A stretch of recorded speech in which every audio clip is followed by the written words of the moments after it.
Friends, I am Dr. Yogesh Shastri, Associate Professor of Botany at MSG College, Malegaon Camp. Today, we are going to study the thallus structure and cell structure of Spirogyra. First of all, we will see the systematic position of the genus Spirogyra. The systematic position of the genus Spirogyra is the group of the Spirogyra is algae, division is Chlorophycophyta, class is Chlorophyceae, order is Zygnematelis, family is Zygnemateaceae, and the genus is Spirogyra. Spirogyra are common free-floating freshwater algae that inhabits the ponds, pools, tanks, lakes and ditches. The word Spirogyra is derived from the two words spiro meaning coiled and gyra meaning curved. Spirogyra grows up to several centimeters in length and 10 to 100 micron in width. There are about 300 known species of Spirogyra worldwide. They are filamentous and slippery in nature due to presence of external mucilaginous sheath, and hence they are called pond scum or pond silk. Spirogyra inhabits slow running water bodies and shows the mass of long, shining, silky filaments in the running water, hence it is called as pond silk. After this general information of the Spirogyra, we will see the thallus structure. In this diagram, you can see the thallus of the Spirogyra and cell structure of the Spirogyra. So first we will discuss the structure of the thallus. The plant body in Spirogyra is unbranched, filamentous, green in colored with cylindrical cells placed end to end. In free-floating species, there is no basal differentiation, but in some sedentary species, the basal cell is modified into haptera or holdfast, which is the organ of attachment. After the thallus structure, we will discuss the structure of a typical cell. Each cell of Spirogyra consists of a firm cell wall enclosing mass of protoplast. Cell wall is commonly two-layered.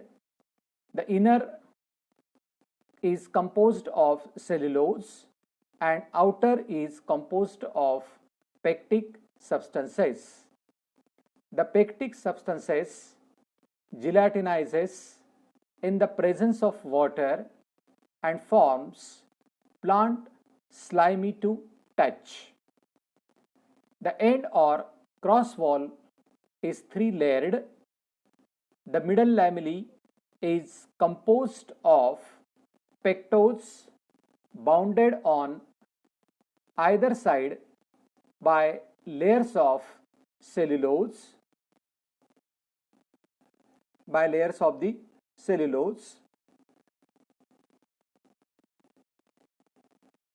Cell wall surrounds the protoplast.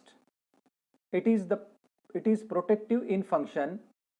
In some other species, there is an additional annular ingrowth of cellulose along with the annular ingrowth of cellulose along with the cross wall, giving rise to the so-called replicate wall, which again is of 5 types such as plain, replicate, semi-replicate, colligate, and unduly septate.